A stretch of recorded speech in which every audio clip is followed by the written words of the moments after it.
Son las 8:30 de la mañana. Las 7:30 en la Casa Museo de José Saramago, en Tías, Lanzarote. Buenos días, mundo. ¿Quieres un café? En el programa La Cafetera de Radio Cable.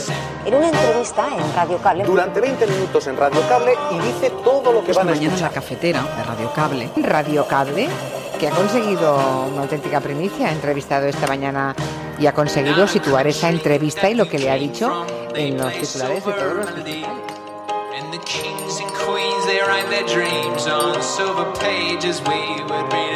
La Cafetera de radiocable.com. Dirige Fernando Berlín. El nacionalismo catalán es el mismo nacionalismo que el de toda la historia de dolor, que el de toda la historia de odios que han asolado en tiempos muy oscuros el pasado. Parece que podrían perder la mayoría absoluta el bloque separatista y eso abre vías, nuevas vías, ¿no? Desde luego, para mí la vía ideal es un gobierno de concentración, de suma, llamémoslo así, digamos temporal, incluso que se configure como un gobierno para estabilizar Cataluña, cumplir las leyes nuevamente, tener un interlocutor válido con Madrid. Es decir, para mí eso es el primer. Nuestra misma mirada y nuestro enfoque debe ser para todos igual. Nosotros en esa comisión queremos abordar el Estado autonómico. Es verdad que tenemos un conflicto grave en Cataluña, pero también tenemos problemas en todos los territorios, aquí también. Y hay que buscar el encaje de todo esto. Debemos partir de la idea de que la situación es gravísima y que en un momento en el que necesitamos política de altura y responsabilidad y, desde luego, leer bien la situación política, por el contrario, lo que tenemos son unos gobernantes, en el caso clarísimo del gobierno del Partido Popular, que son irresponsables y que además están regidos y empujados por una ideología profundamente reaccionaria. Parémonos en lo más básico. Nuestro país es un país plurinacional. Esto es un hecho. Lo que ocurre en Cataluña, la crisis catalana, es una crisis profunda de España. Lo que ocurra en Cataluña definirá en gran medida lo que vaya a ocurrir en España en el futuro. Los recortes de libertades estos días os acabarán y os están afectando a todos. Impliquemos a otros actores de la sociedad civil en el carril del diálogo y de la convivencia. La democracia y el diálogo son los mejores antídotos frente al miedo y frente a la represión. ¡Visca Cataluña! ¡Viva España! ¡Viva la fraternidad! ¡Viva la democracia!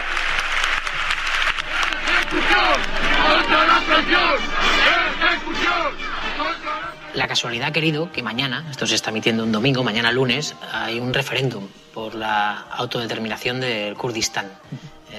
¿Está usted a favor de ese referéndum? Sí, claro. Estoy a favor del referéndum de autodeterminación de todos los pueblos y el Kurdistán, por descontado, que tiene derecho a este referéndum. En 2014, en el Parlamento, se presentó una moción a favor de la autodeterminación del Kurdistán. ¿Usted recuerda qué votó? No me acuerdo qué voté. ¿Votó que no? Podría ser, sí.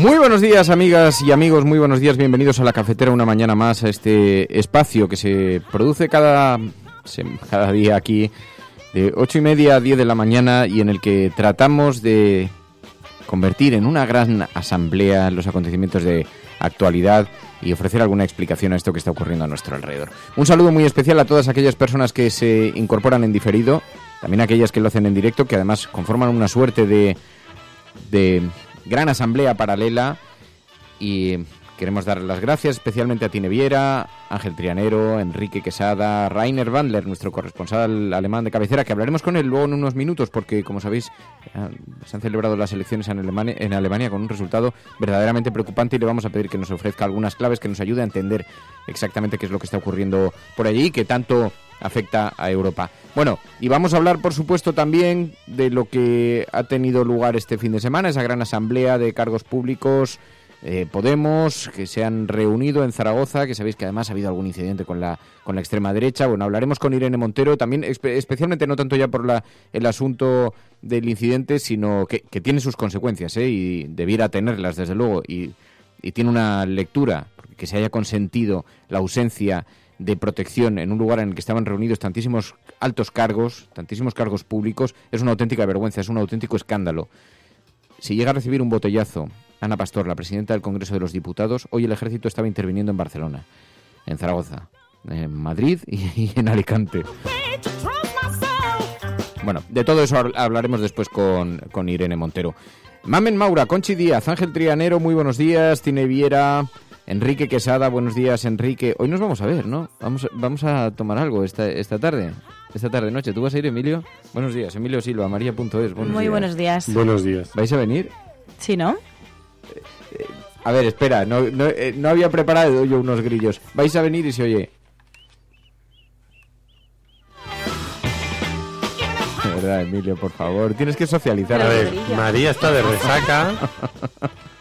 Pero no estamos hablando de qué vamos a hacer esta noche. En Aragón han pasado más cosas. Enrique Quesada, Pachi Freites, bueno, iremos a tomar algo y hemos quedado en la calle Echegaray 7 y hemos quedado, ¿a qué hora hemos quedado? A las 9:30. En la calle Echegaray 7, lo digo por si le apetece pasarse a algún otro oyente, pues ahí estaremos un ratito. En la Venencia. Bueno, esto es La Cafetera. Muy buenos días a todos, bienvenidos. Vamos a tratar de hacer una lectura, por lo menos sobre las portadas, un planeo sobre las portadas de los periódicos, hoy con mucha ultraderecha, porque la victoria de Merkel ha quedado enturbiada, eso es precisamente lo que dice hoy el periódico El País, por la irrupción de la ultraderecha y sobre todo con un peso mayor del que se esperaba. Bueno, de todo esto vamos a hablar. Escuchas La Cafetera, si lo estás haciendo, eres la resistencia y no estás sola.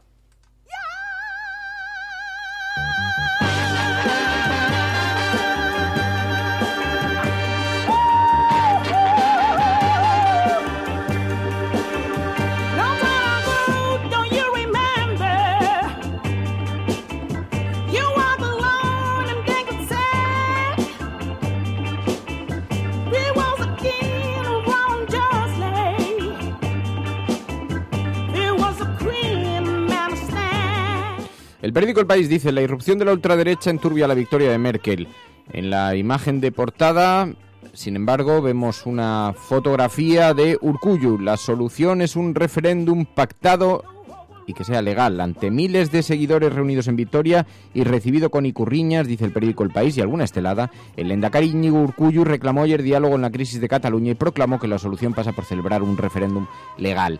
Dice el periódico El País, juntando estas dos noticias: la irrupción de la ultraderecha enturbia la victoria de Merkel, la canciller alemana logra su cuarto mandato pero sufre un severo retroceso, Alternativa por Alemania entra en el Parlamento como tercera fuerza política y la derrota histórica de los socialdemócratas obliga a Merkel a buscar alianzas, dice el periódico El País. También la consulta ilegal afronta la recta final con la tensión en máximos. Tras 2 semanas de escalada sin precedentes, el gobierno se prepara para abortar los planes de contingencia de Puigdemont. También Interior convoca a los Mossos a una reunión clave para frenar la votación y la red de injerencia rusa sitúa la crisis catalana en sus prioridades contra la Unión Europea.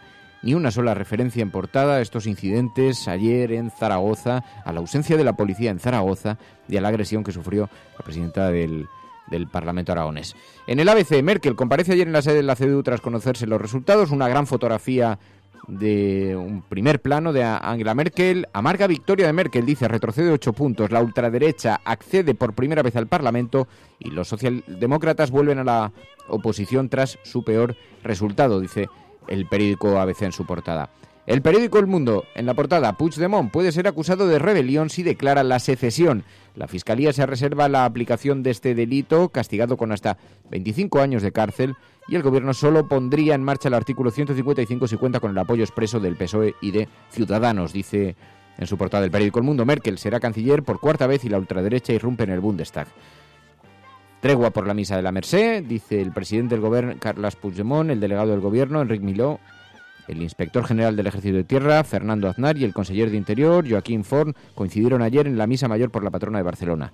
Es la fotografía de portada para el periódico El Mundo, que dice que la patronal catalana propone otro estatut y un referéndum en 2019.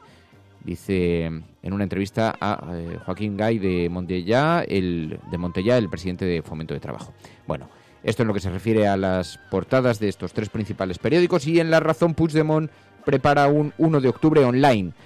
De esto se estaba hablando mucho en los últimos días, en la posibilidad de que al final, dado que va a haber muchas dificultades en votar en diferentes lugares de Cataluña, se estuviera preparando una forma online de acceso para poder ejercer el voto. Lo que pasa es que no es tan sencillo, y desde luego si el gobierno español está dispuesto a impedir la votación con urnas, es de suponer que también lo estarán pensando en el espacio de confrontación digital. Puigdemont prepara un 1 de octubre online. La Guardia Civil investiga los contactos con una empresa para que se pueda votar a través de un servidor en el extranjero. Trump hará un gesto de apoyo a la unidad de España tras verse con Rajoy, lo cual no sabemos si suma o resta.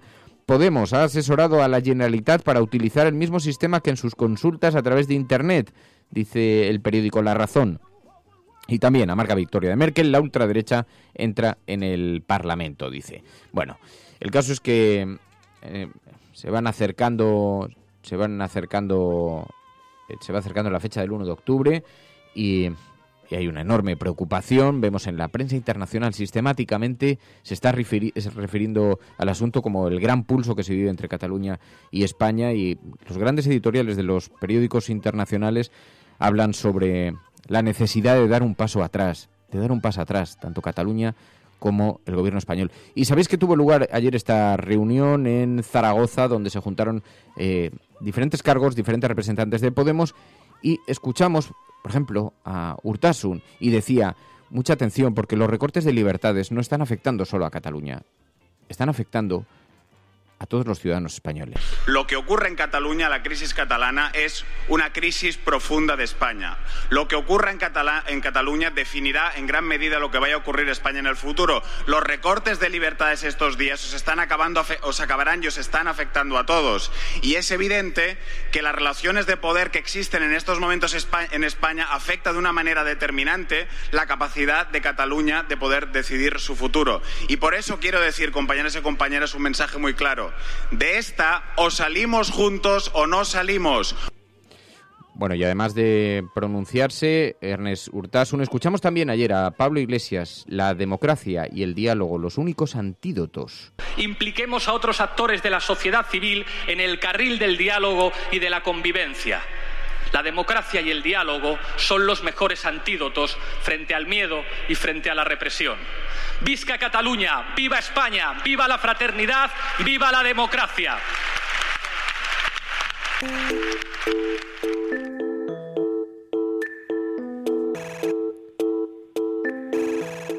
Irene Montero, muy buenos días.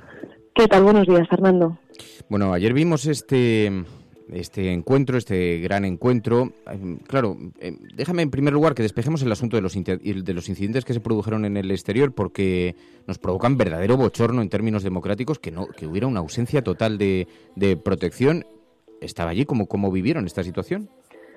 No era total, no era suficiente, según nos informó la propia delegación de gobierno, ¿no? Ayer veía a la señora ministra Montserrat decir que eso era mentira, pero su delegado del gobierno en Aragón nos explicó claramente que no había efectivos suficientes porque las fuerzas estaban desplazadas en Cataluña.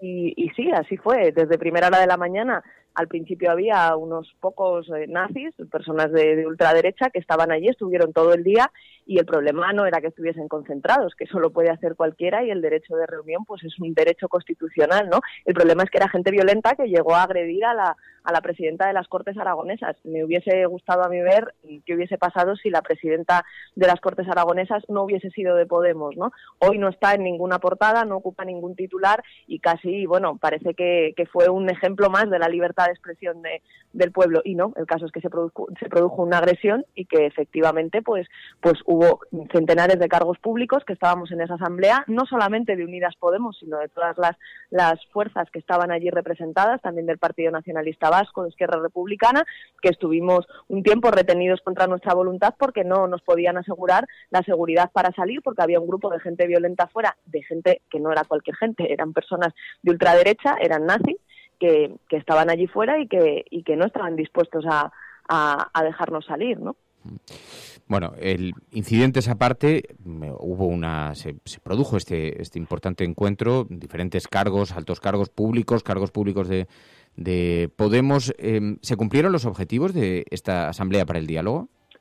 Yo creo que sí. Ayer, de hecho, creo que, bueno, obviamente queda mucho por hablar y tiene que implicarse el Gobierno del Estado para encontrar, y yo creo que con el Partido Popular eso no es posible, para encontrar una fórmula mediante la cual los catalanes y las catalanas puedan expresarse. Pero fíjate, Fernando, que en un momento en el que todo parece irreconciliable y en el que las cosas están muy tensionadas, bastó convocar ese espacio, un espacio en el que el diálogo, la convivencia, la fraternidad estaban de alguna manera presidiendo el espíritu de lo que allí íbamos a hacer, y habló gente que tenía ideas muy diferentes, personas que de hecho y formaciones políticas no estamos de acuerdo en muchísimas cosas que tienen que ver con la organización de la sociedad, con los derechos sociales, con cómo tenemos que organizar nuestra vida en sociedad, y me estoy refiriendo, por ejemplo, a las grandes diferencias que hay entre el Partido Nacionalista Vasco o entre el Partido Demócrata Catalán y Podemos o Izquierda Unida, las confluencias, y sin embargo todos y todas teníamos un mensaje claro de defensa de la democracia, de defensa del diálogo, de defensa de las soluciones políticas, y hubo verdaderos momentos emocionantes en esa asamblea. Entonces, creo que poner ese espacio encima de la mesa, demostrar que es posible tener un espacio de encuentro y de diálogo entre gente que piensa muy diferente y que no está de acuerdo en todo, pero que quiere encontrar una solución dialogada, creo que es un gran paso, y creo que ahora falta que consigamos implicar a aquellas fuerzas que yo creo que sus militantes, y estoy pensando concretamente en el Partido Socialista y sus bases, creo que están más cerca de esa posición que de la deriva autoritaria y antidemocrática del Partido Popular, y que creo que debería tener un correlato en las decisiones que tome estos días el Partido Socialista. ¿Y cuál es el siguiente paso ahora para Podemos? Bueno, nosotros estamos planteando que es necesario un referéndum pactado y con garantías, y también ayer lo volvimos a repetir, creo que tanto Ada como Pablo dieron mensajes muy claros a ese respecto, que mientras el Partido Popular siga gobernando en España, no solamente va a ser imposible convocar un referéndum pactado y con garantías para que los catalanes puedan expresarse, es que probablemente esta deriva antidemocrática, que no es un problema solo en Cataluña, sino que es un problema en toda España, porque se han prohibido actos en toda España, porque la deriva antidemocrática del Partido Popular no solamente se expresa en esta crisis territorial, sino también, por ejemplo, en lo que está pasando en Murcia y la gestión que está haciendo el Partido Popular y la delegación del Gobierno en Murcia, cuando los vecinos y las vecinas están protestando por el soterramiento de las vías del AVE, precisamente porque no se soterra y eso divide la ciudad. Entonces estamos diciendo, hay que sacar al Partido Popular del Gobierno ya, y eso es posible hacerlo trabajando en construir con la aritmética parlamentaria, una mayoría diferente, que yo creo que es bastante evidente cómo podría hacerse, ¿no? Y que falta de alguna manera la voluntad política definitiva para sacar al Partido Popular. Nuestro objetivo es ese, trabajar para sacar al Partido Popular, porque entendemos que quien secuestra las instituciones, quien las utiliza de forma partidista para imponerle al conjunto de los españoles y de los catalanes lo que ellos piensan, quien está dispuesto, a cosas como utilizar el Ministerio del Interior para fabricar pruebas falsas contra políticos catalanes o contra nosotros mismos, ¿no? Pues quien está dispuesto a eso es un peligro para la democracia. Entonces, urge sacar al Partido Popular. Eso es condición también para convocar un referéndum pactado y con garantías, que nosotros creemos que es la solución, o por lo menos el inicio de la solución, y lo único democrático en este momento, dejar que los catalanes se expresen, y para eso vamos a trabajar. Y yo creo que abrir ese espacio de diálogo como el que abrimos ayer, pues es un paso importante, por lo menos para demostrar que las diferentes fuerzas políticas, por muy diferente que pensemos, podemos tener un principio de acuerdo que transite hacia ese referéndum pactado, ¿no? Estáis recibiendo muchas críticas en la prensa por colocar el foco en el gobierno en lugar de colocarlo en el asunto central del pulso que se está viviendo con Cataluña, en el gobierno de Puigdemont. ¿A esto qué dices? Bueno, yo creo que el foco está correctamente situado en el Partido Popular. Nosotros nunca hemos compartido la hoja de ruta de las fuerzas políticas catalanas que ahora mismo están en el gobierno, de Esquerra Republicana y del Partido Demócrata Catalá, y además creo que pocas formaciones como nosotros y pocas personas que forman parte de nuestras organizaciones políticas y del espacio del cambio como nosotros hemos sido tan contundentes en criticar los recortes que se han llevado a cabo también en Cataluña, igual que con el Partido Popular en España. La violencia policial cuando se ha ejercido. Nosotros creo que hemos sido siempre claros en criticar y en decir, oye, podemos pensar en muchas cosas diferentes, pero ahora mismo hay una urgencia democrática y esa urgencia democrática es consecuencia del ataque a los derechos y libertades que está ejerciendo el Partido Popular.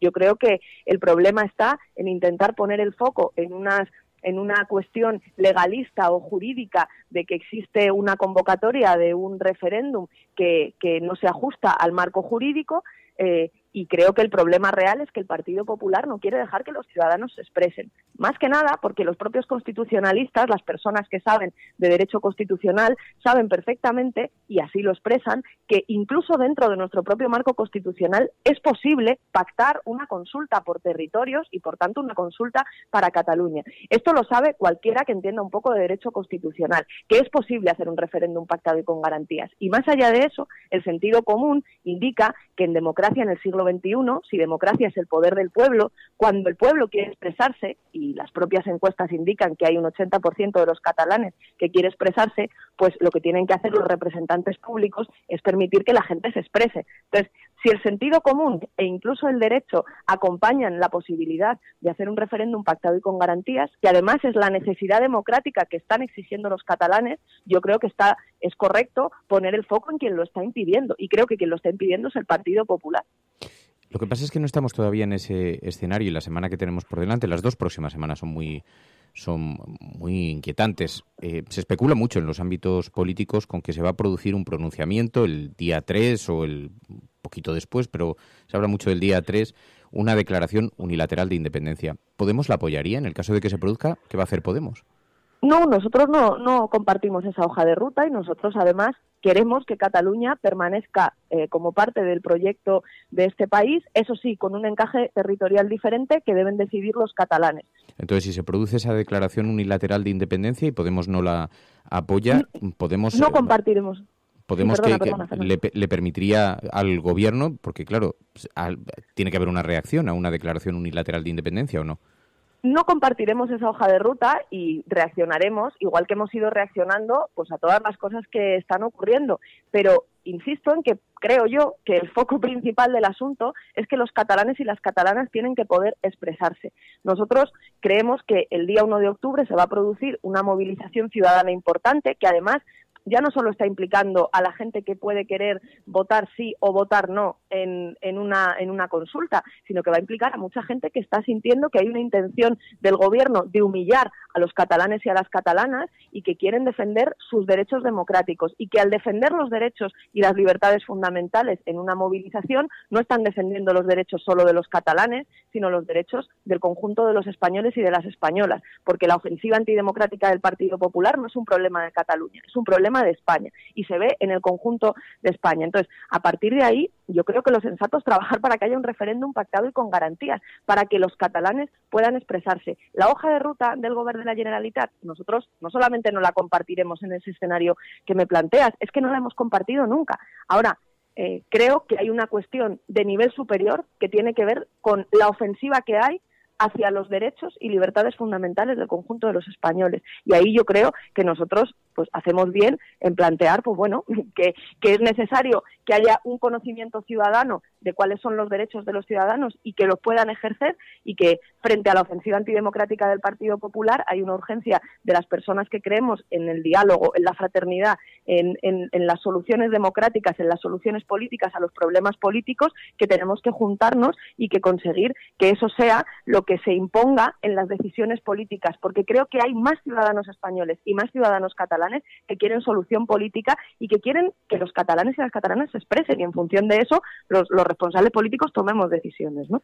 Pero estando de acuerdo en que los ciudadanos catalanes pueden tener la necesidad y el Gobierno de España tener la obligación de escuchar que tienen que expresarse, estando de acuerdo en que es excepcional la situación de tener un partido corrupto en el Gobierno, si el día 3 se produce una declaración unilateral de independencia, ¿cuál debe ser la reacción del Gobierno? Si el día 3 se produce una declaración unilateral de independencia. Convocar un referéndum pactado y con garantías para asegurar que los catalanes y las catalanas son los que deciden, y que esa decisión cuenta con todas las garantías y con todos los estándares que permiten hablar de que esa decisión, de que todos los ciudadanos han podido ir a votar, de que todos los ciudadanos se sienten representados en las opciones que se les dan para votar, y que lo que sale de esto es una decisión libre y soberana del pueblo de Cataluña. ¿Cualquier opción que no sea convocar un referéndum como respuesta a eso no la apoyará Podemos?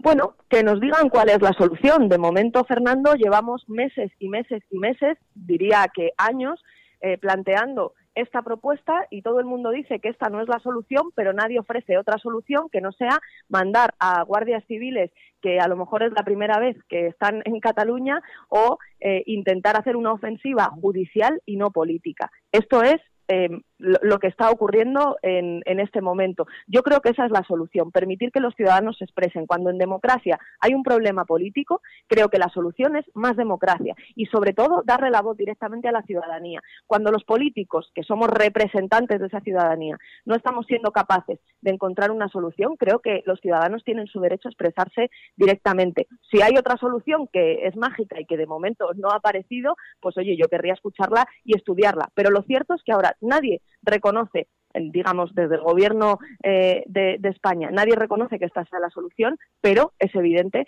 que es la única que hay encima de la mesa que puede aportar. La pregunta estaría en qué piensa hacer el Partido Popular después del día 1 de octubre. Después de abrir este conflicto, esta ofensiva antidemocrática, ¿qué piensa hacer el Partido Popular? ¿Qué soluciones tiene el Partido Popular encima de la mesa? ¿Qué le van a proponer a los catalanes? Pues yo creo que ahora mismo la única solución es esa, el referéndum pactado y con garantías, y eso seguiremos defendiendo, porque creemos que por encima de todo está el derecho de los ciudadanos a decidir ellos mismos cuál es el futuro de Cataluña y cuál es el encaje que va a tener en el resto de España, que esa es nuestra opción, que Cataluña se quede en España con otro encaje territorial. ¿Van a estar los dirigentes estatales de su partido en Cataluña el próximo 1 de octubre?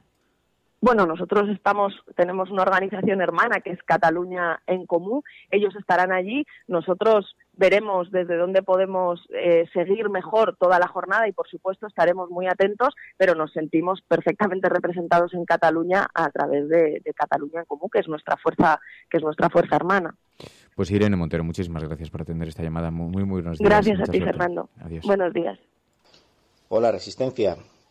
A ver si podemos poner orden en un par de cosas sobre Cataluña. En primer lugar, se está criticando mucho al gobierno porque, bueno, por muchas cosas, pero una de las cosas que se dice es que fue el Partido Popular el que empezó esta tensión cuando, en los tiempos del Estatut, pues empezaron a recoger firmas contra Cataluña, etcétera. No, es más gracioso aún. No recogían firmas contra Cataluña. Mirad la hemeroteca. Lo que Rajoy defendió cuando entregó las firmas, con una foto en la que salía con todas las firmas alrededor suyo, lo que estaba pidiendo Rajoy era votar. Rajoy recogía firmas porque pedía al gobierno que le dejara votar, que le diera el derecho a decidir también sobre ese estatuto. Y sí, puede sonaros a broma o a lo que queráis, pero mirad la hemeroteca, es eso. Fernando, te invito a que busques la hemeroteca y si hay un audio, lo pongas. Y en segundo lugar, aunque me quede un poco largo el comentario, claro que existe una vía legal que está pidiendo Rajoy que se aplique en la Constitución, claro que existe. Existe un canal, exactamente el que siguió José Luis Rodríguez Zapatero para negociar el Estatut con Cataluña. Ese es el canal que está ahora demandando Mariano Rajoy. Entonces, bueno, vamos a tirar un poquito de hemeroteca y a ver si se le ve las vergüenzas a alguno.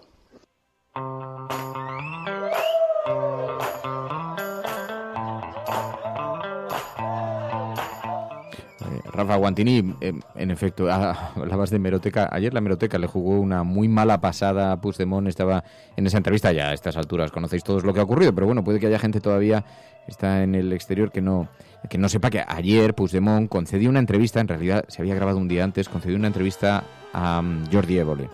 Y en la entrevista, Jordi Évole fue una entrevista sinceramente bastante buena, que le obligó a exponerse. Es verdad que en honor de Puigdemont hay que decir que accedió a una entrevista que era de alto voltaje, de alto riesgo para él, y en efecto no le salió bien, pero también hay que decir que el gobierno estaba invitado a entrevistas parecidas y llevan escondidos desde hace meses. Así que, bueno, después vimos a Dolors Montserrat en el programa de Ana Pastor, pero digamos que ni Zoido ni el presidente del gobierno, que en este momento debería estar observando lo que está ocurriendo y, en fin, dando explicaciones sobre las reacciones previstas del gobierno, están desaparecidos. Bueno, el caso es que Puigdemont sí participó, pero hubo un momento que ha sido especialmente comentado, porque es verdad que Jordi Évole le expuso a algunas contradicciones que quedaron muy patentes, muy evidentes. Por ejemplo, cuando el propio Puigdemont votó en contra de la independencia, de la autodeterminación, del derecho de autodeterminación, del Kurdistán o del Sáhara. Y le escuchamos, fue una situación verdaderamente incómoda. La casualidad ha querido que mañana, esto se está emitiendo un domingo, mañana lunes, hay un referéndum por la autodeterminación del Kurdistán. ¿Está usted a favor de ese referéndum? Sí, claro. Estoy a favor del referéndum de autodeterminación de todos los pueblos y el Kurdistán, por descontado que tiene derecho a este referéndum. En 2014, en el Parlamento, se presentó una moción a favor de la autodeterminación del Kurdistán. ¿Usted recuerda qué votó? No me acuerdo qué voté. ¿Votó que no? Podría ser, sí. Podría ser, sí, dijo. En efecto, había votado que no contra ese proceso y ahora, pues, la hemeroteca juega en su contra. Bueno, el caso es que esto ha provocado, además, muchas críticas a Jordi Évole de algunos ciudadanos catalanes que se sienten... Pero la verdad fue un ejercicio muy interesante porque el periodismo debe marcar unos márgenes también al poder y tiene que ser la contraposición al poder y tiene que ponerle frente a sus propias contradicciones, y esto es de sentido común, ¿no? Especialmente en situaciones como estas y con el protagonista, porque realmente el protagonista en este momento es Puigdemont y tenemos otro gran protagonista que es Mariano Rajoy, ¿no? Bueno, esto es La Cafetera.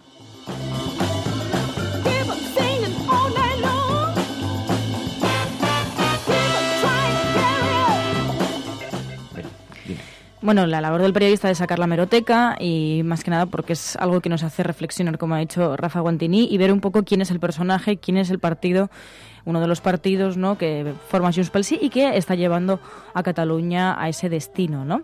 Entonces, bueno, se vio qué es lo que era CiU, qué es lo que era ahora el PDeCAT. Y bueno, ¿cómo ha cambiado de opinión? Pues alguien como Carles Puigdemont, ¿no?, que en ese caso, en el caso de Kurdistán no, pero en el caso de Cataluña sí. Y bueno, la hemeroteca yo creo que es algo que nos hará reflexionar mucho sobre Cataluña y sobre quién realmente está llevando los mandos de la independencia en Cataluña. ¿Viste la entrevista, Emilio?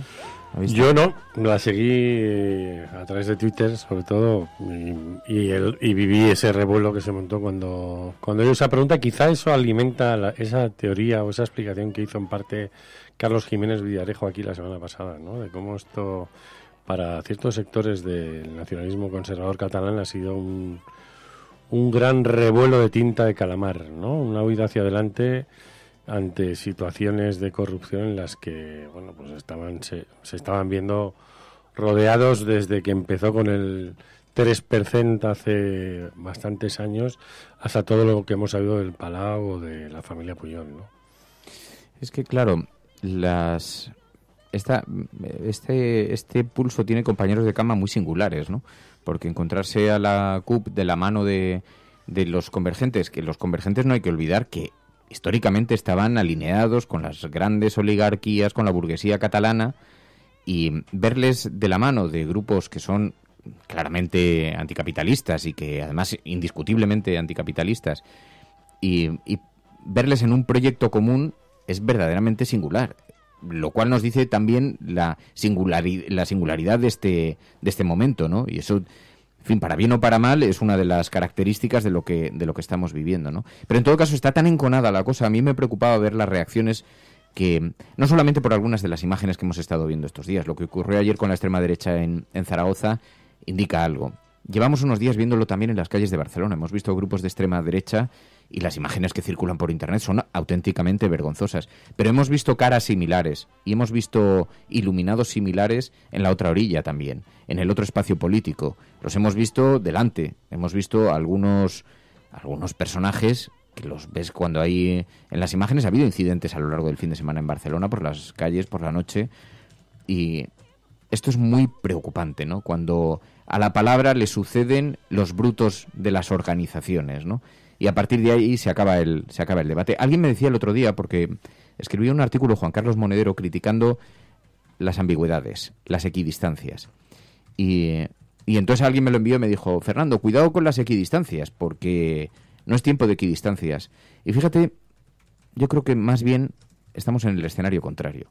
En tiempos como estos, precisamente la moderación y el diálogo se convierten en un acto revolucionario. Y con todos los respetos a aquellos que consideran que hay que ser menos equidistante, que hay que estar muy posicionado, ojalá el mundo se pudiera describir solamente con blancos y negros. Ojalá el mundo fuera tan sencillo que se pudiera explicar con blancos y negros. Ni siquiera existen esas respuestas en los más convencidos, como es el caso de Puigdemont, un hombre de blancos y negros que fue capaz de votar antes contra la autodeterminación en el Sáhara y en el Kurdistán, y sin embargo ahora aboga por la autodeterminación, por el derecho a autodeterminación de los pueblos, ¿no? El mundo nunca se reparte entre los blancos y negros. El mundo siempre tiene numerosos matices y numerosas complejidades. Estás escuchando La Cafetera.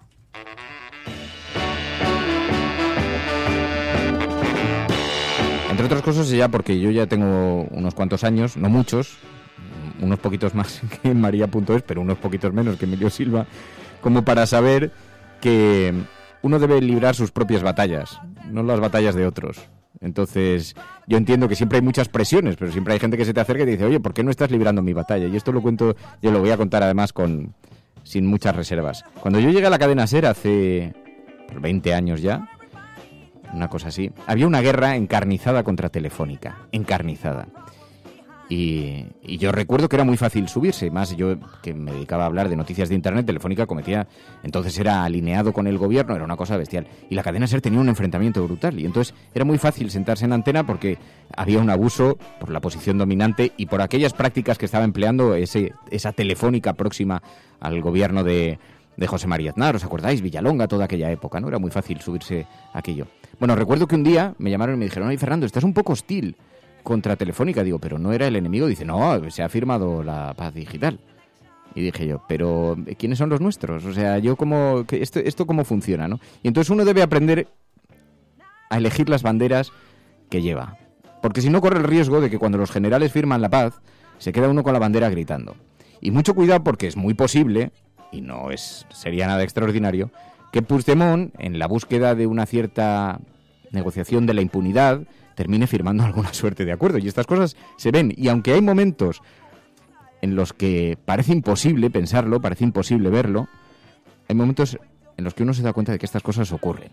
Y como ya somos un poco mayores, pues, y como además es verdad que estamos ante un espacio, como dice Mamen Páez, en el que aquí el bolsillo también pesa, incluso para mantener principios. Hay mucha gente que no, Hay mucha gente que está en las bases y que de verdad está convencida de este proceso. Pero yo conozco gente en Convergencia, y me vais a permitir no profundizar más en este asunto, que no se cree el proceso en absoluto y que está esperando que Puigdemont se pegue un golpe y venga alguien más autonomista, entre otras cosas porque ellos están muy ligados a algunas compañías.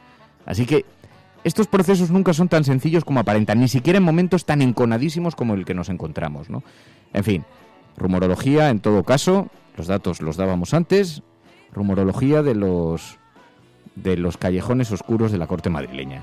Pero cuidado con las banderas que uno levanta.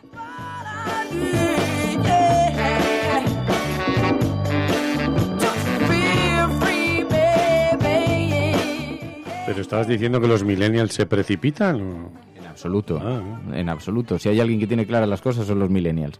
En eso... Los millennials no solemos ser mucho de banderas, yo creo. Porque además, fíjate que yo no me he referido a esto como una cuestión generacional. He dicho que ya tengo muchos años como para que me la cuelen. No que los que me la están intentando colar sean jóvenes. Porque esto es algo transversal y no solo ocurre aquí, ocurre con todo tipo de cosas. Pero digo, mi moderación ya la elijo yo. Y las guerras las libro. Yo sé, recuerdo además, esto me lo explicó Zapatero también una vez, cuando decía, a mí todo el mundo me llama Bambi. Y decía, porque todo el mundo quiere que tenga una posición más dura, más hostil, ¿no? Entonces todo siempre tiene muchos enfoques y todo el mundo quiere que uno libre, o sea, que los demás libren la propia batalla individual de uno, ¿no? Pero, en fin, ni Dios, ni patria, ni rey. Pero ni tu patria, ni la del otro. Y esto, en fin, como norma... Otra cosa es que estemos de acuerdo en que la gente tiene que expresarse, tiene derecho a expresarse y que, sobre todo, no puedes impedir que se exprese. Y entonces habrá que buscar un acuerdo y habrá que abrir un espacio de diálogo, ¿no? Ese es nuestro marco, pero siempre el diálogo, siempre por encima de todo. Lo defendemos en otras ocasiones, no va a ser diferente en esta. Bueno, el caso es que, mientras tanto, estamos observando situaciones muy graves, muy preocupantes en Europa, el ascenso de la extrema derecha. Hoy todos los periódicos se fijan en esto, colocan el foco en esta victoria de Angela Merkel. Será canciller por cuarta vez, pero la ultraderecha irrumpe en el Bundestag. Se mantendrá ella 4 años más en el gobierno, pese a que el bloque conservador que dirige fue el gran perdedor de las elecciones de ayer en Alemania. Dice el periódico El Mundo, la Unión Cristiano-Demócrata, la CDU y su socio bávaro, el CSU, obtuvieron un 33% de los votos, que es el peor resultado desde 1949. Se dejó robar 1,05 millones de votos por el populista Alternativa para Alemania, que, confirmando los peores augurios, se coló en el Parlamento. Noticias muy preocupantes que llegan desde Alemania y la inquietud de que pueda extenderse a otros lugares de Europa. Quizá estamos cerrando los ojos a el ascenso, al fenómeno del crecimiento tan preocupante de la extrema derecha. Estás escuchando La Cafetera.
Buenos días, cafetera. Soy Jorge, desde la retaguardia. La única cosa positiva que veo en las elecciones alemanas es que por fin se ha destruido el mito de la gran coalición. A ver si nuestros socialistas aprenden y cambian de actitud. Buenos días.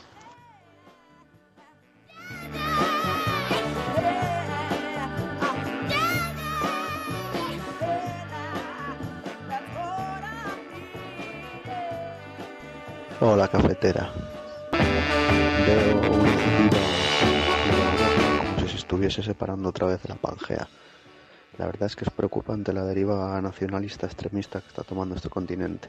Y la izquierda no hace sino que perder posiciones y terreno, y no veo una solución próxima al problema de los nacionalismos, como pasó en Alemania con las elecciones, que casi 8 millones de personas voten a una opción que repugna a otros seres humanos. Me parece muy preocupante para ellos y para el resto de europeos. Y qué decir de la deriva secesionista en Cataluña. Dos no se pelean si uno no quiere, y al final vamos a ser el hazmerreír de Europa otra vez durante muchos años, porque este problema va a tener una solución muy difícil. Pero bueno, mantengamos la esperanza siempre. Un saludo, cafetera. Bueno, pues os decía hoy, gran protagonismo en las portadas de todo el mundo de las elecciones en Alemania, con esta victoria de Angela Merkel, pero con la irrupción de la ultraderecha en el Bundestag. Rainer Bandler, nuestro corresponsal alemán de cabecera. Muy buenos días, Rainer. Guten Morgen, Fernando. ¿Qué tal estás? Bien, bien. Aquí trabajando mucho sobre Cataluña, como te puedes imaginar. Claro, Rainer Bandler es corresponsal, es alemán, vive en España y, entre otras cosas, ahora te haré alguna pregunta sobre eso porque te vas esta semana otra vez, has estado ya en Cataluña, pero te vas ahora de nuevo y te quiero preguntar también sobre esto, pero estábamos tan atentos, tan preocupados por los resultados en Alemania, ¿qué te parecen? Pues yo me esperaba eso, porque las encuestas de verdad ya pintaban así. Y luego yo creo que si uno observa lo que ha sido la campaña, pues era de esperar, porque toda la campaña, la hegemonía sobre la campaña la tenía la ultraderecha. Todo el mundo hacía como campaña contra la ultraderecha y con los temas de la ultraderecha. Por lo tanto, si tú estás tan en el centro del debate, pues la gente desde luego se toma mucho interés en tu postura y mucha gente de utilizar para expresar su descontento. ¿Cómo es este partido político? Porque vemos que hay grandes titulares sobre la extrema derecha. ¿Es una derecha nazi? ¿Se puede definir así? Pues mira, este partido nació en los tiempos de la crisis del euro y nació de unos profesores, economistas de derechas que estaban contra el rescate de Grecia, que en últimas estaban contra el euro. Poco a poco ha ido creciendo. Y sí, hoy día hay bastante gente que se puede definir directamente como neonazi o como nazi que están en altos cargos en este partido. Teníamos la idea de que en la legislación alemana hay muchos límites a la participación política de cualquier ideología que pueda recordar al nazismo, pero no es muy preciso esto en Veo. Hombre, tú no puedes, un partido nazi, es decir, un partido que dice yo soy aquel partido histórico nazi, el heredero de aquello, no puede estar, pero un partido que no haga referencia explícitamente al pasado, sino tiene pues una base racista y lo demás autoritaria, pues sí, como observar, se puede participar, porque no es nada fácil prohibir un partido, aunque haya pasado en Alemania varias veces, pero no es nada fácil prohibir un partido como heredero directo de aquel partido nazi de Hitler. Y en este caso, ¿qué tipo de postulados tiene sobre los refugiados, inmigración? Entiendo que los refugiados habrán hecho un discurso bastante intenso, pero ¿cuál es el discurso? ¿Cuáles son las líneas así como que llaman la atención, que preocupan?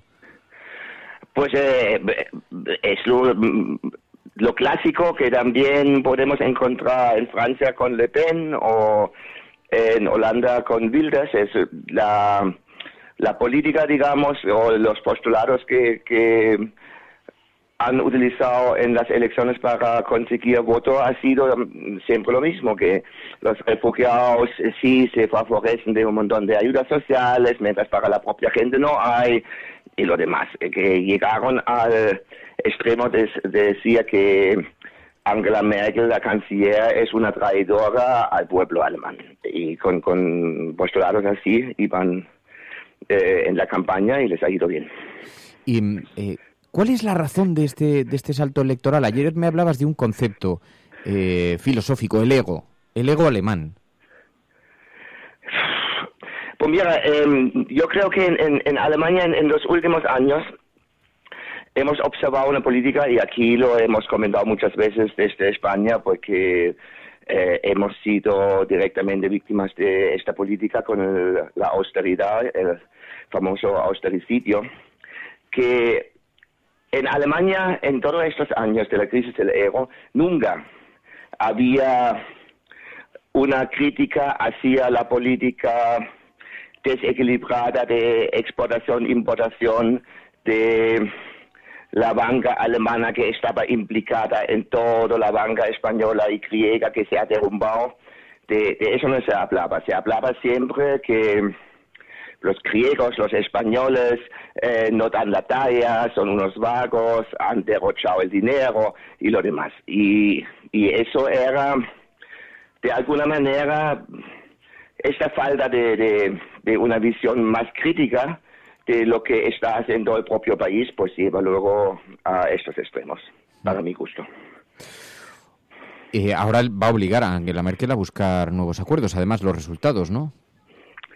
Sí, el SPD ya no quiere una gran coalición porque lo que les ha pasado, pues se han hundido una vez tras otra y ahora están en poquito más del 20%, que nunca han tenido tampoco desde el 49, es decir, desde el final del fascismo y la vuelta de la democracia.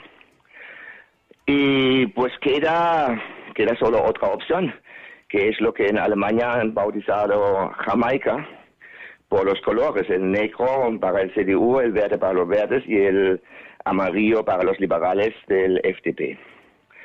Y desde ayer se habla mucho de eso, que va a ser un experimento bastante complicado, me parece a mí, porque hay mucha diferencia y sobre todo después de la irrupción de la ultraderecha en el Bundestag, pues el CDU y más aún los bávaros, el CSU, se van a mover hacia la derecha, van a intentar a ocupar todo el discurso xenófobo y racista. Y luego tienes ahí los liberales, que también de alguna manera más light han hecho política con hay que expulsar más rápido y todas estas cosas que siempre se dicen. Y luego tienes los verdes, que son el ser humano bueno, como los llamamos en Alemania, die Gutmenschen. Es decir, estos que siempre quieren ser solidarios y nunca ven ningún problema por ningún lado.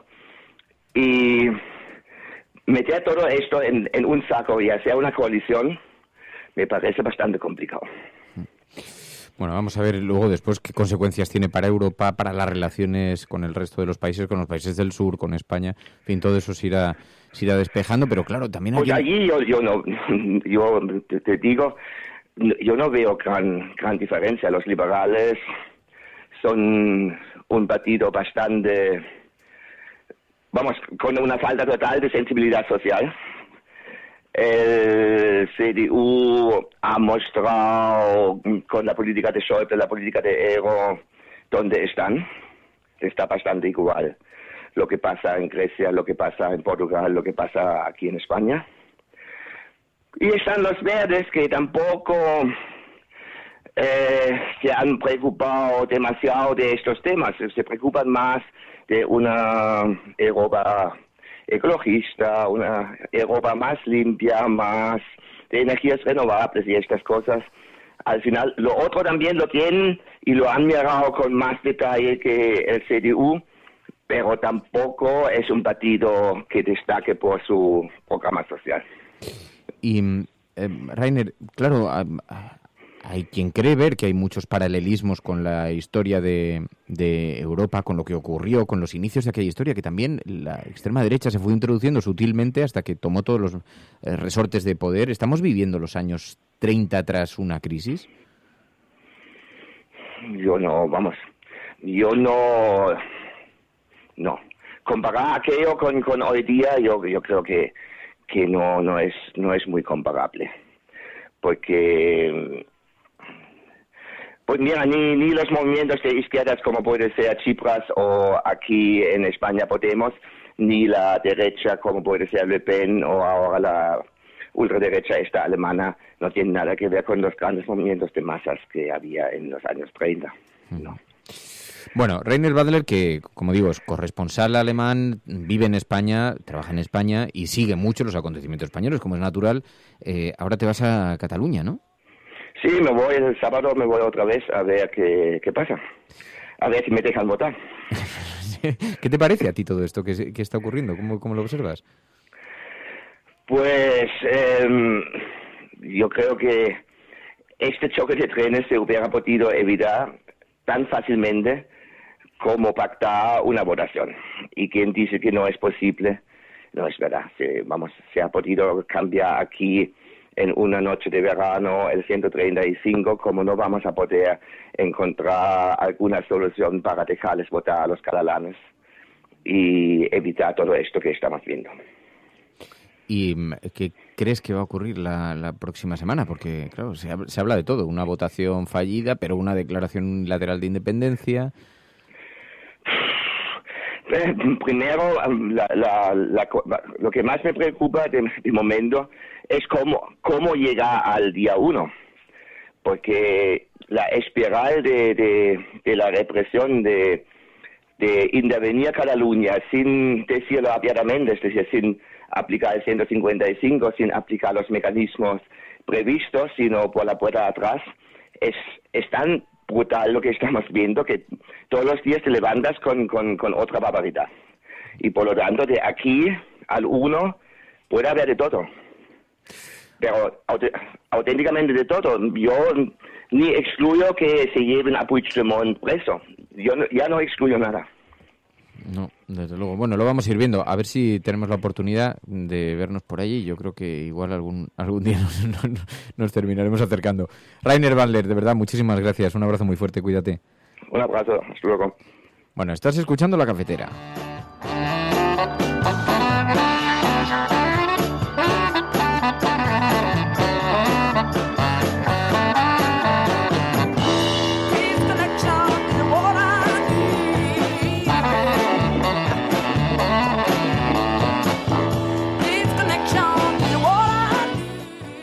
Bueno, pues este es el retrato de la Europa, de España, de la Cataluña que estamos construyendo, que se enfrenta a enormes incertidumbres con un panorama bien complejo, bien complejo.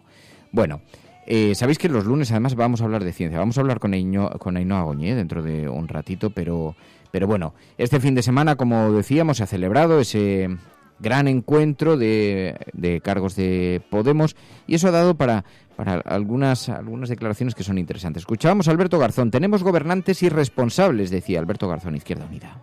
Debemos partir de la idea de que la situación es gravísima y que en un momento en el que necesitamos política de altura y responsabilidad y, desde luego, leer bien la situación política, por el contrario, lo que tenemos son unos gobernantes, en el caso clarísimo del gobierno del Partido Popular, que son irresponsables y que además están regidos y empujados por una ideología profundamente reaccionaria. Parémonos en lo más básico. Nuestro país es un país plurinacional. Esto es un hecho. Escuchamos también a Pablo Iglesias pidiendo a Pedro Sánchez un gobierno, diálogo. El Partido Socialista encuentre su propio camino lejos del carril reaccionario y autoritario del Partido Popular. Necesitamos que el Partido Socialista venga al campo plurinacional de la democracia. Compañero Sánchez, no caigas en la trampa de un frente con el PP. Creo que muchos de tus votantes te lo están diciendo. No se puede construir la democracia con el partido de la corrupción y el autoritarismo. Bueno, un acto, como decíamos, que sabéis que fue enturbiado por la irrupción en el exterior de decenas de personas con banderas españolas de extrema derecha gritando contra la traición, ejecución, decían. ¡Ejecución contra la traición! ¡Ejecución contra la traición! Bueno, y con todo esto sobre la mesa, ascenso en Europa de la extrema derecha, la visibilización en España de una extrema derecha que la conocemos de pronto agazapada durante meses, pero que irrumpen y que están allí, que se dejan notar y que se asoman en cuanto tienen la primera oportunidad. La indiferencia de las autoridades que, en lugar de garantizar no solamente la protección de tantos y tantos cargos públicos que estaban allí, sino de garantizar un mínimo comportamiento democrático, están ausentes.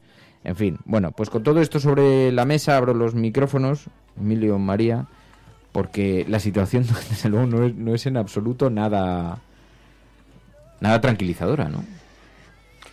Lo que mide es un doble rasero. Yo es que oyendo esa frase, ¿no?, contra la tradición ejecución, cuando hemos visto encarcelar a tuiteros por hacer chistes o medidas mucho más contundentes de gente que lo que está haciendo es incitar al odio claramente, algo que es un delito, que lo ha...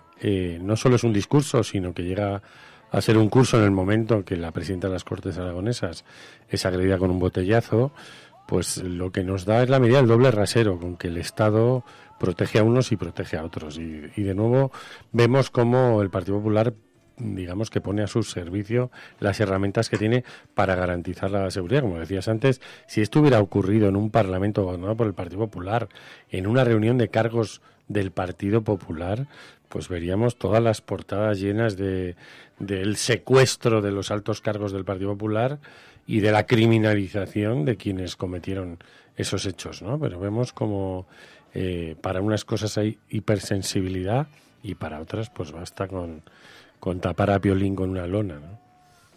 Que tendremos que tener los periodistas la misma sensibilidad, tanto si fuese de un cargo político como de otro, de un cargo público como de otro, porque al final ahí también está nuestra responsabilidad, ¿no? De no permitir esa violencia, de condenar esa violencia desde la información.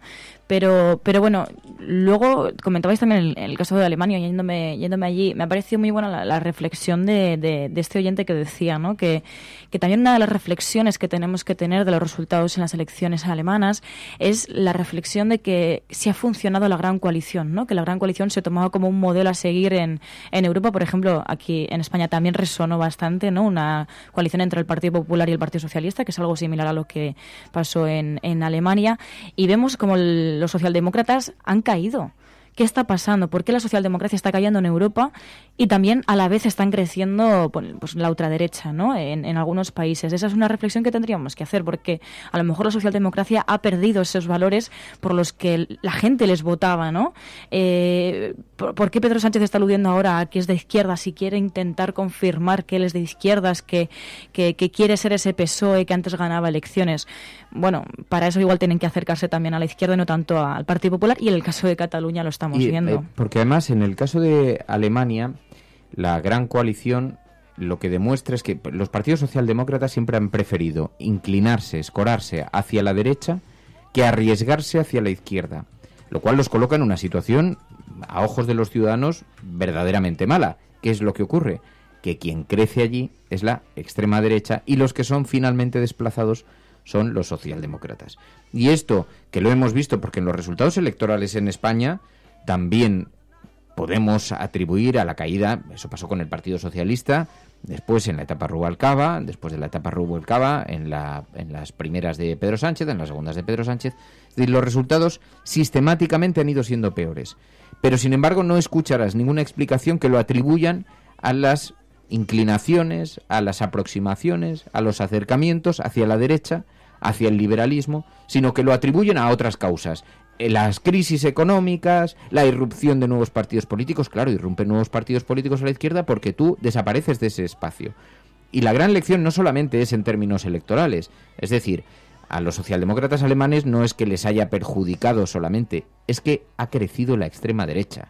Así que hay una responsabilidad añadida, ¿no? Y es por el pudor permanente de la izquierda a ofrecer un mundo alternativo, porque les dan miedo las críticas en los medios de comunicación, las críticas desde los mercados, desde las oligarquías, y mientras la izquierda no entienda que, porque lo que es absolutamente increíble es que la defensa de algunos postulados que antes incluso pertenecían al ámbito de los liberales, por ejemplo, la defensa de ciertos derechos sociales, y eso que ha ido desapareciendo cuando los propone alguien como Bernie Sanders, entonces le llaman ultraizquierdista y dice, pero está proponiendo cosas que proponían los liberales norteamericanos hace 15 años. Lo que pasa es que la reconversión hacia el ultraliberalismo ha sido tan rápida y tan fuerte que ahora cualquier discurso es como cuando decía Podemos, todos los principios económicos, la economía debe estar sometida al bien general. Y le dicen, es usted un loco, un retrógrado. Dice, viene recogido en la Constitución española, que se supone que es la inviolable Constitución, las piedras grabadas a fuego. Y entonces no, como como el discurso viene tal, hemos renunciado absolutamente tal, y las consecuencias son estas. Y Rainer Wandler decía, no, son situaciones diferentes, tal. A mí me provoca pavor ver a la extrema derecha con el altavoz de un parlamento. Pavor. Porque no es algo simplemente caricaturesco. No solamente van a estar allí de forma anecdótica, van a tener ciertas capacidades, pero además van a tener financiación y además van a tener presencia en los medios de comunicación, ¿no? Y no todas las ideologías son aceptables, no lo son. Aquellas que piden la persecución del de enfrente, que piden la persecución de los seres humanos, no son aceptables, ¿no? Y hay unas normas básicas que son los derechos humanos, ¿no? Igual en todo esto también una manera de recuperar ese estado del bienestar que hemos perdido es que a lo mejor la socialdemocracia reaccionase de alguna manera, ¿no? También comentabais por Twitter la elección del candidato en el caso de las elecciones alemanas, de Schulz, el candidato de la socialdemocracia en Alemania. Y decían, es que a lo mejor no era la persona adecuada para intentar transmitir un mensaje diferente, ¿no?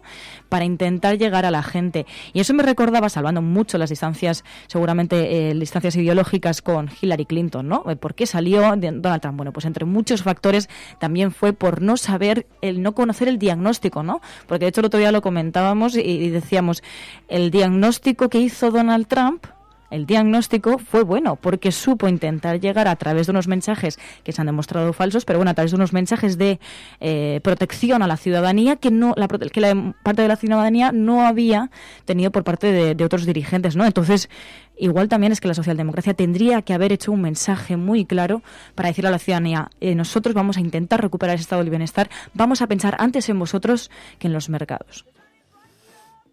Cuando hablabas con Raina de si estamos viviendo los años 30, más allá de los movimientos de masas que había entonces, es evidente que estamos asistiendo cada elección que hay en Europa a una cosa que se repite, ¿no? Que es el empoderamiento de discursos xenófobos que han aprovechado la desprotección que han generado las gestiones políticas de parte de la población en la crisis para poner el dedo en el miedo al otro, el que viene a quitarnos lo nuestro.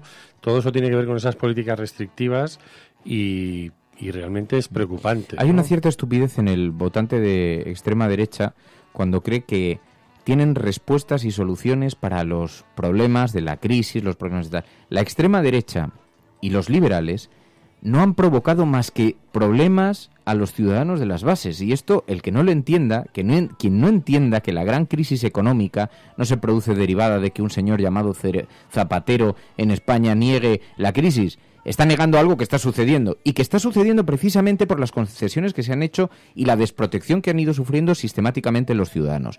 Y ya está bien, como decía José Mújica, que populismo sea todo aquello que defiende a los ciudadanos, mientras que el rigor se ha considerado aquellos cuyas fórmulas precisamente son las que han fracasado, porque esas fórmulas se han demostrado fallidas sistemáticamente. Parece cuando vos te preocupás, si vos te preocupás por los marginados, por los pobres, por los olvidados, por los sometidos, sos populista. Naturalmente. Si te preocupás de tener una fiscalidad casi exenta, que no le cobre al capital nada y que permita la acumulación de la riqueza, sos un gobierno serio. Bueno, agenda cafetera y hablamos de ciencia con Ainhoa Goñi. From this day forward, it's going to be only America first. America first. Hemos hecho historia. El cielo no se toma por consenso, el cielo se toma por asalto. En la confrontación electoral venezolana entre uno... Yes, we can. Yes, we did. Bueno, yo creo en la democracia y por tanto yo creo... No, hombre, no era instructora, no, hombre, no, es que no tienes ni idea. El enemigo es Daesh, el terrorismo yihadista. Cuando nosotros decimos que vamos a bajar los impuestos todavía más que ahora, tenemos credibilidad. Más allá de la agenda setting, está la agenda de los oyentes de la cafetera. Buenos días, cafetera. Parece lo que les pasa es que no sale el referéndum como ellos quieren. Entonces la lección sería: no hagas un referéndum si no lo vas a ganar. Que es la única salida al problema territorial. La verdad es que no creamos en la democracia. En lo que empezamos a no creer es en las encuestas. Que conozco votantes de Izquierda Unida estarían dispuestos a votar. Tu colaboración es importante. Ayúdanos retuiteando la dirección de este programa. Hagamos que se nos oiga. Hagamos que se nos conozca. Radiocable.com.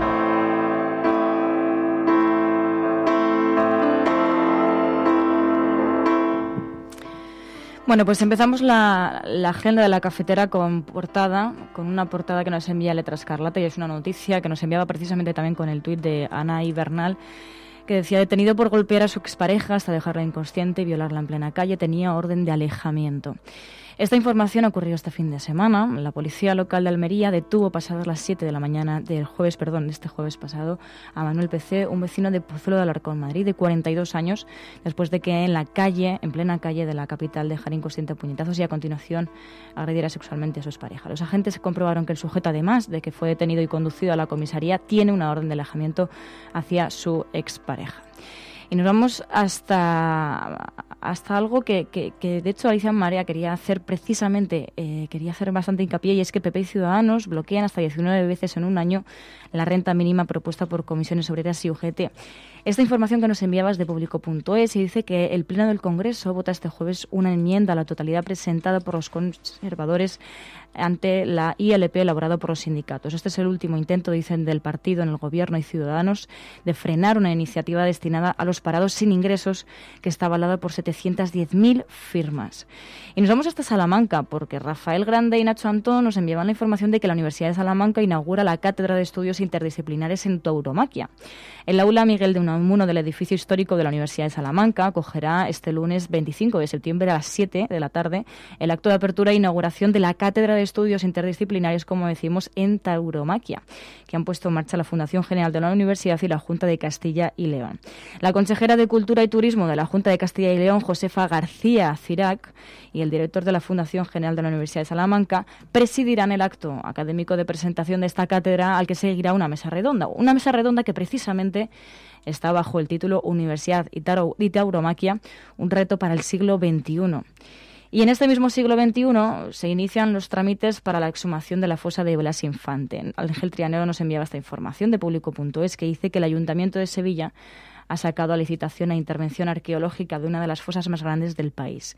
La conocida como Pico Reja es una de las 8 fosas ubicadas en el cementerio de San Fernando. Dicen que el nombre más barajado dentro de la fosa entre sus miles de fusilados es el del padre de la patria andaluza, Blas Infante, que habría sido asesinado en la madrugada del 10 de agosto del 36 para ser posteriormente arrojado a esta zanja junto al resto de víctimas. Este trámite, dicen desde este periódico, inicia la recuperación de miles de víctimas en la provincia más castigada por el terror de la guerra civil y la dictadura. Y nos vamos hasta Murcia, porque varios oyentes, varios de vosotros, nos habéis enviado la última hora de estas protestas que piden el soterramiento del AVE en Murcia y que seguimos recogiendo en este programa. Llevan ya 12 días seguidos, decía Cecilio, haciendo concentraciones para decir no precisamente al muro que dividiría la ciudad por precisamente no soterrar las vías del AVE allí en Murcia, y siguen, como decimos, las concentraciones y nos las seguís haciendo llegar. Y terminamos teniendo que recordar que mañana, 26 de septiembre de 2017, se demostrará la ineficacia del gobierno español en su cumplimiento de acogida de estos mal llamados refugiados, porque no les damos precisamente refugio. España solo habría acogido al 13,7% de las personas a las que se comprometió a acoger, pero como decimos, no parece que para el próximo 26 de septiembre, que es mañana, martes, no parece que vayan a cumplir este acuerdo. Terminamos con la reflexión que nos enviabais de Óscar Camps, que tras las elecciones en Alemania y el triunfo de la ultraderecha como tercera fuerza, que decía: leo y escucho las noticias que me llegan desde España con pena y vergüenza.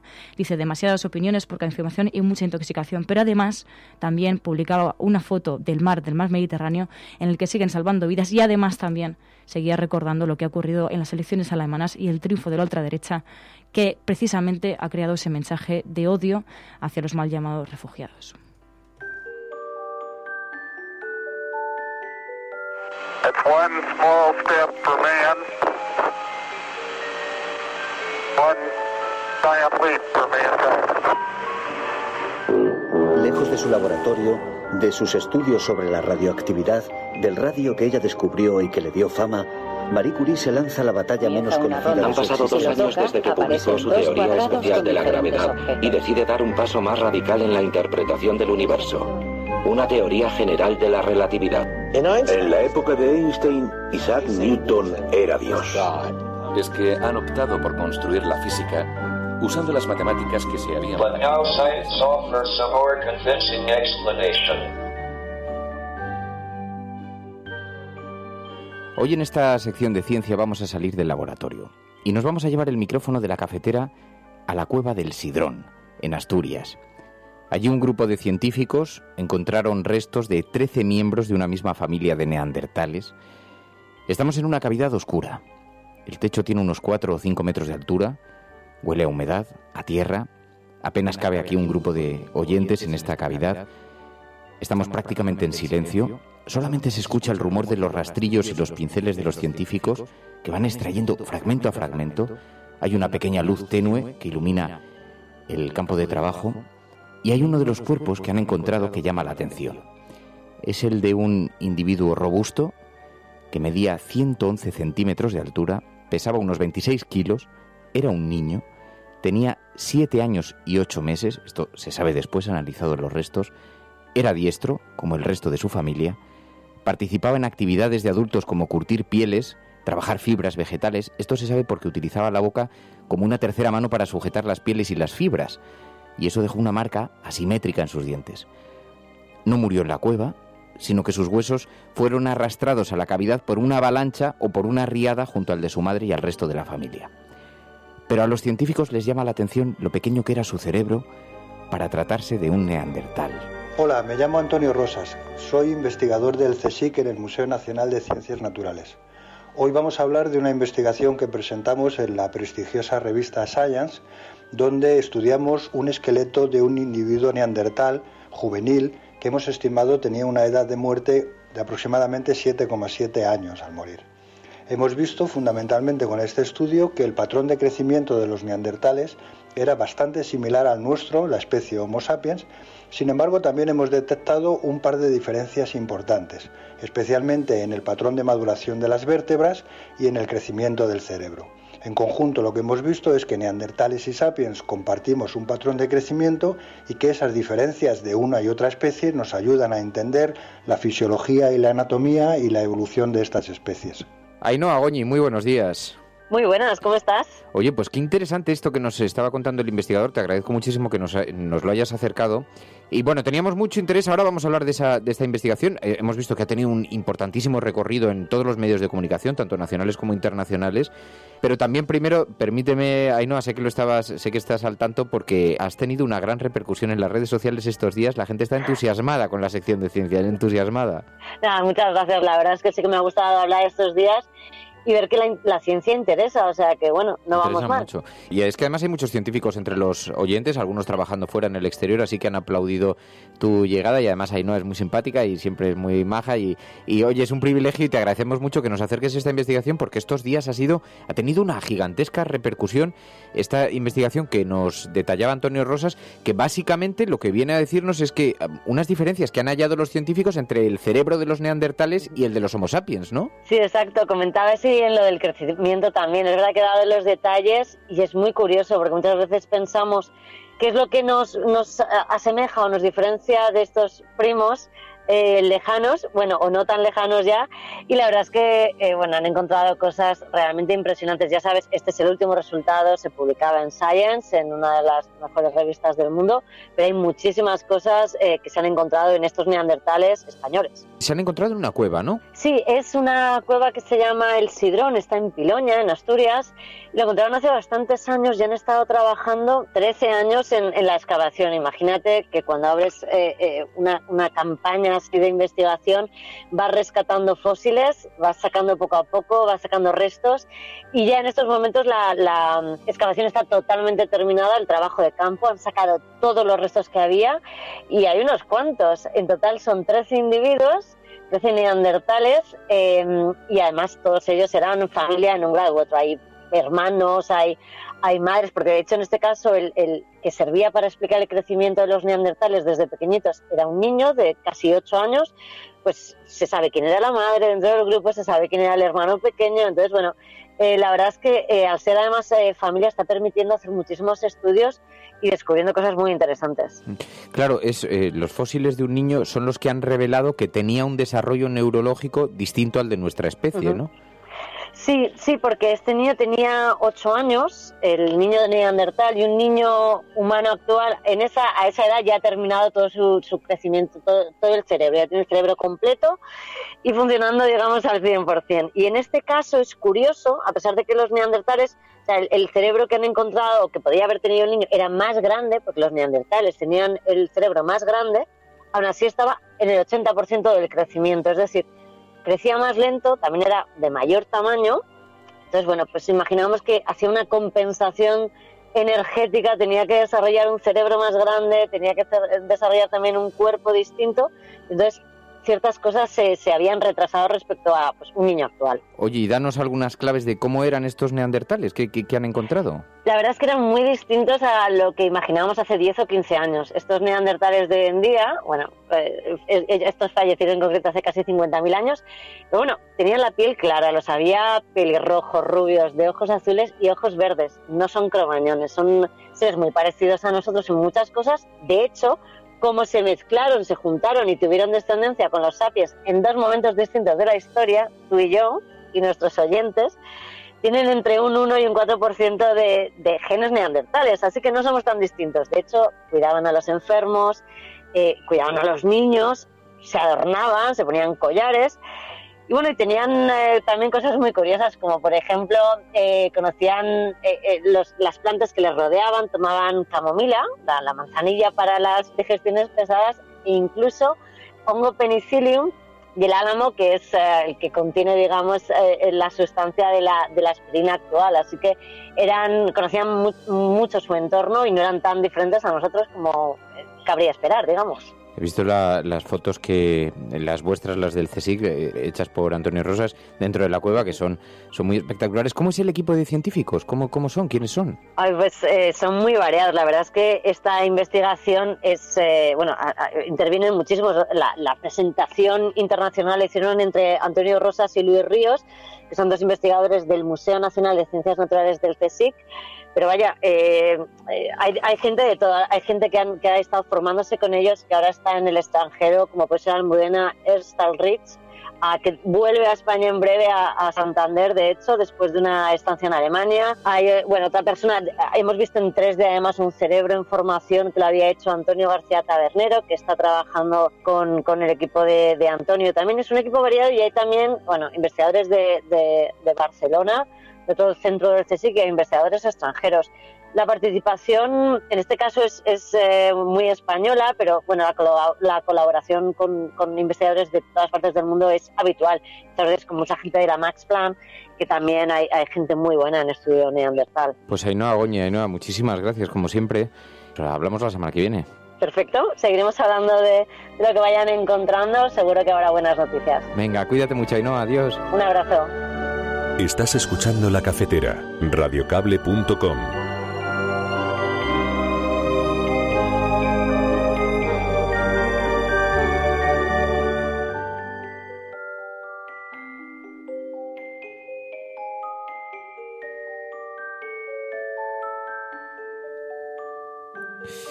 Bueno, precisamente hemos sabido que, ya sabéis que la NASA puso punto y final a una de sus misiones más importantes, la nave Cassini, esta incansable viajera, como la han descrito, que ha estado explorando Saturno y sus lunas y que ha descubierto, entre otras muchas cosas, que hay 2 mundos potencialmente habitables, Encelado y Titán. Y finalmente quedó destruida, se sumergió en la atmósfera del planeta gigante gaseoso y allí terminó su misión científica, que por cierto hay una española, es muy difícil, estamos intentando a ver si la podemos localizar para alguna de estas semanas, pero Mar Vaquero es una ingeniera española que la describía el periódico de Cataluña como la española situada en el corazón de Cassini, que ha participado en el diseño de las trayectorias de la nave espacial y luego estuvo monitorizando las últimas horas antes de esa colisión, esa desaparición en la atmósfera. Bueno, tendremos la oportunidad de abordar el tema. Nos decía Batiel Blau, la piloto de la Cassini es española, estrellada en Júpiter, Y sí, tenemos que hablar de este tema también, abordarlo. Bueno, estás escuchando La Cafetera.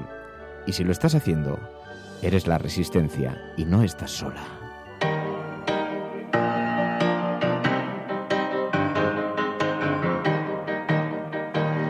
We were sailing on waves of silver. There were echoes in the wind. When we raised our sails to... Es que me estás dando miedo. No, me iba a preguntar si nos vas a llevar a desaparecer en la atmósfera en algún momento. Bueno, nos vamos a ir a Barcelona, yo creo, ¿no? O sea que podemos hacer una encuesta. Muchas posibilidades. Perdón. Estamos viendo, planificando a ver si nos vamos a Barcelona o cuándo nos vamos a Barcelona, si vamos a estar unos días allí, porque además llevamos tiempo hablándolo con la comunidad de oyentes de Cataluña y nos parece que es un momento muy interesante para aportar alguna visión desde allí, pero claro, es difícil, estamos evaluando cuándo nos podemos ir, cuántos días, porque no es seguro que los acontecimientos se desarrollen en el calendario más previsto, que todo suceda el día 1 es bastante improbable. Y como hay tanta especulación en torno al día 3 como fecha clave, pero a la vez el día 6 es una fecha bastante icónica, porque el día 6 de octubre de 1934 se declaró la independencia, la Generalitat declaró la independencia, así que no sería nada raro que alguien eligiese esa fecha para hacerla coincidir, pero en todo caso habrá que ver si hay votación o no la hay, qué consecuencias tiene, hasta dónde está dispuesto a llegar el gobierno, si está dispuesto a impedir el referéndum por todos los medios posibles o no, qué va a implicar eso.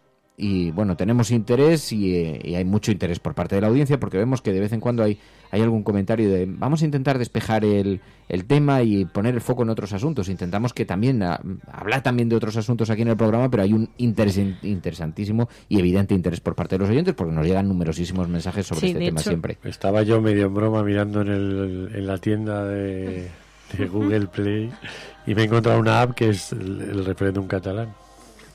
Sí, es que esto demuestra está ahí esperando. Claro, que la tecnología va a desafiar a todas esas millones de papeletas en papel que se han incautado. Bueno, ¿no? pero bueno, eso que es hoy la alerta del periódico La Razón en la portada, está por ver, primero, que se puede hacer, porque con un gobierno detrás la capacidad tecnológica tampoco se pone en cuestión, y al final lo que es muy difícil es estar permanentemente bloqueando las cosas, pero bloquearlas unas horas es muy sencillo.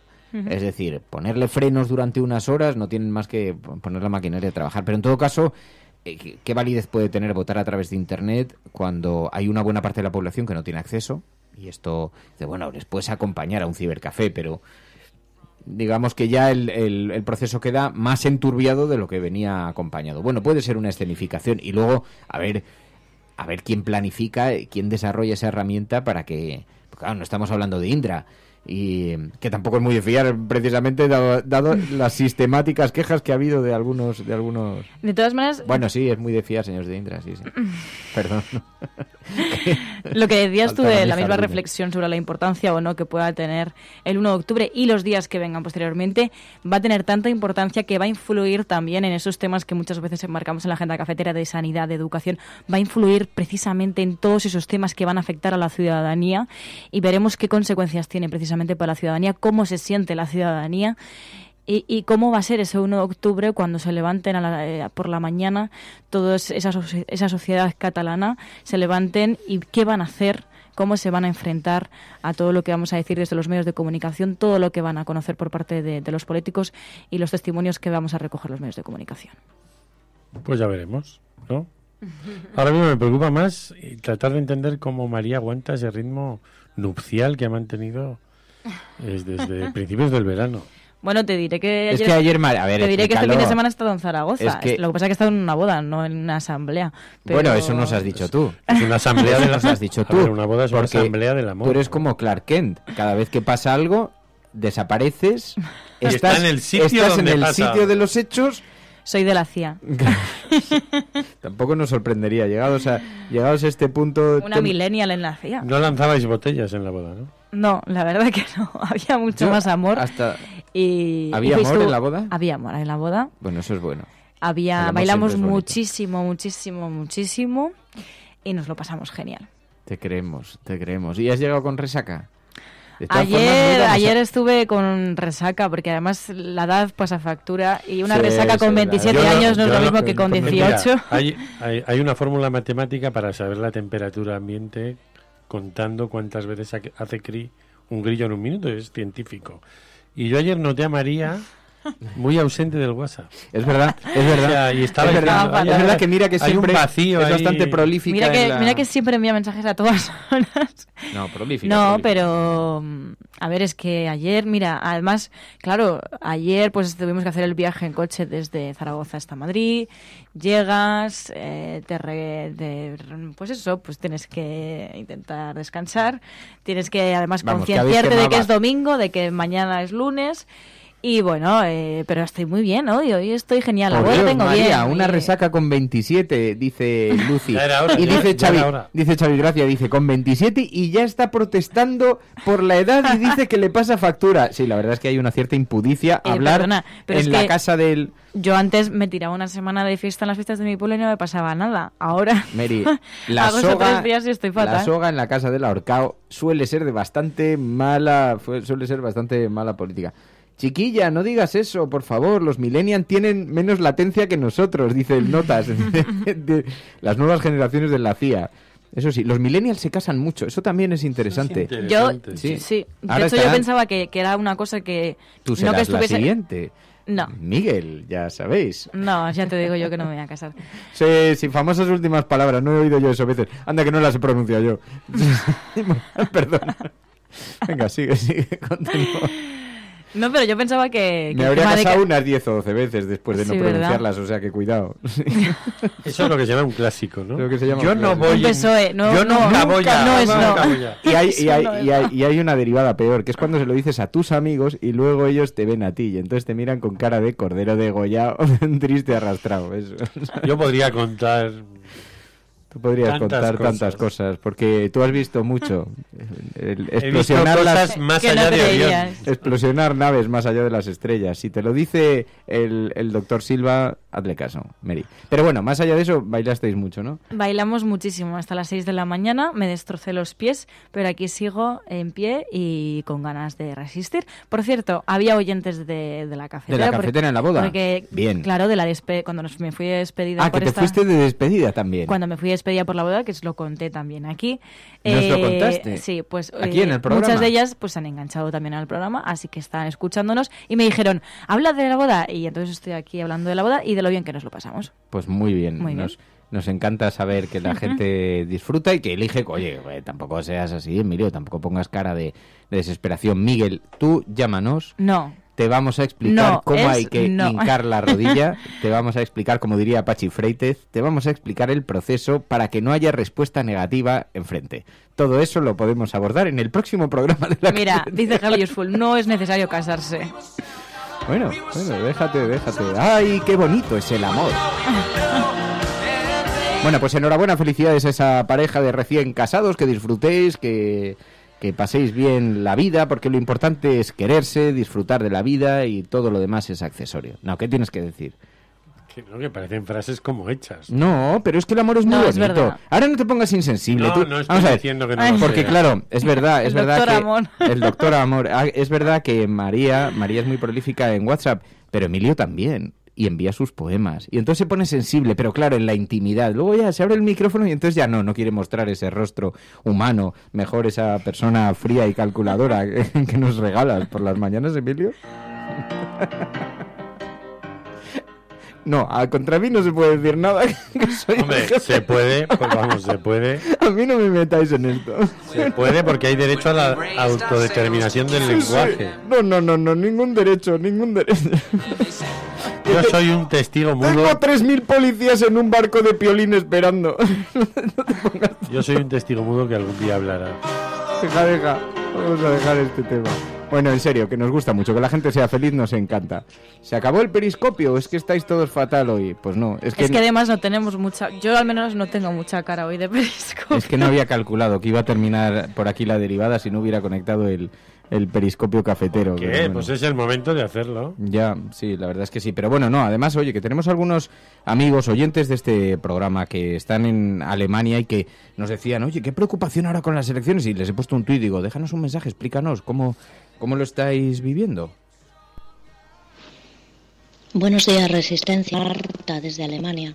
Estoy 10 la fiebre, estoy fatal y el sofón claro de los resultados de las elecciones alemanas de ayer, con la AfD en el Bundestag, aunque bueno, no es ninguna sorpresa, la verdad, más también consiguen. La AfD, ya lo sabéis todos, se hace llamar la alternativa y entra en el Bundestag respondiendo con ira y con racismo, en realidad, a una cosa muy lógica, que es el menosprecio que tienen las élites, que como en todas partes, quizá todavía más aquí, en esta Alemania conservadora por naturaleza, están apalancadas en las instituciones y no dejan paso a una respuesta realmente ciudadana y orquestada y solidaria.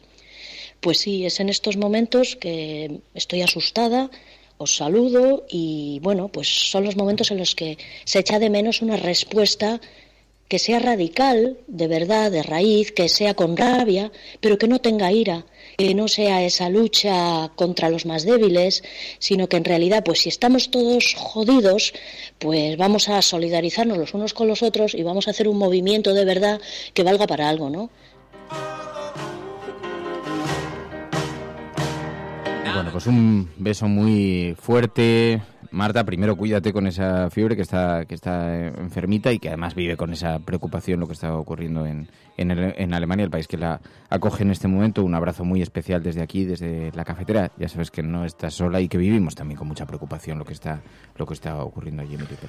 Es preocupante el resultado y en parte también el perfil electoral que ha apoyado Angela Merkel, ¿no? Porque ha habido amplios sectores juveniles que yo he leído algunos reportajes este fin de semana que se mostraban favorables a que se mantenga en el gobierno, ¿no? Entonces, bueno, pues digamos que eso augura una esperanza de vida de su grupo político en el poder, quizás a largo plazo, ¿no? Porque ella ha hecho una buena estrategia, ha hecho bastantes actos con los youtubers que de pronto se han convertido en unos aceleradores de partículas en su búsqueda de ese voto juvenil que normalmente pues suele estar más alejado de la derecha, ¿no? De lo más conservador, y en este caso ella ha conectado bastante bien con amplios sectores de la juventud, lo cual pues también determina ese giro, ¿no? Que está habiendo en Europa, donde el fracaso de la socialdemocracia pues se está calando hasta en lugares donde simplemente la necesidad generacional de que el millennial mate al centennial en un modo simbólico pues está hasta desapareciendo ese conflicto, ¿no?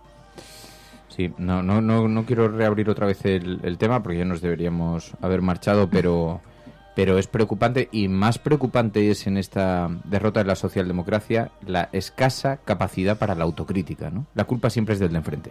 Y la solución, y encontrar la solución, no tienen autocrítica, no tienen capacidad, ¿no?, para la solución, y eso también desespera mucho a la gente. O a lo mejor es que los que dicen llamarse socialdemocracia no son socialdemócratas.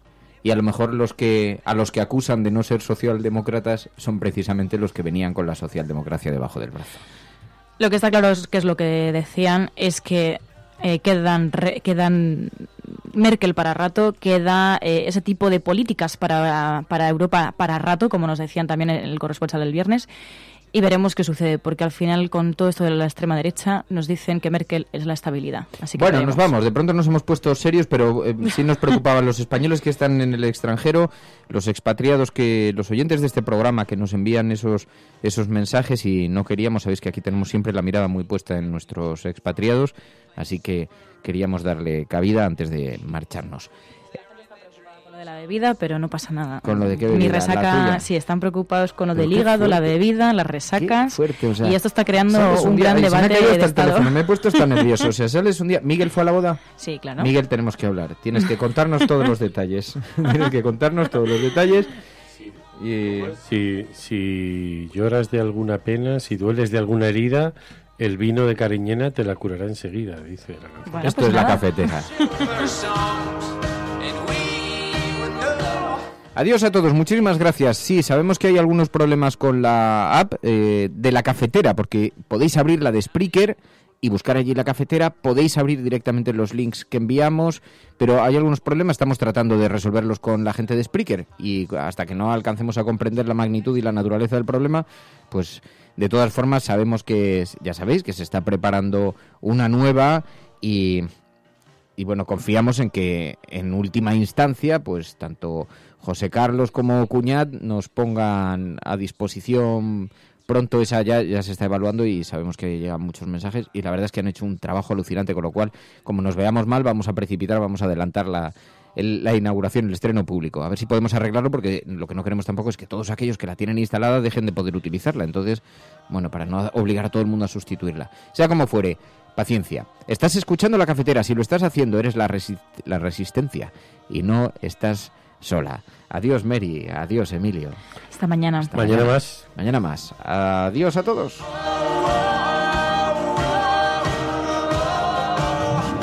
La Cafetera es un programa de radio que se financia gracias a las aportaciones de los oyentes. Si te gusta el periodismo que defiende y sientes que te acompaña, hazte mecenas y ayúdanos. Infórmate en radiocable.com/mecenas.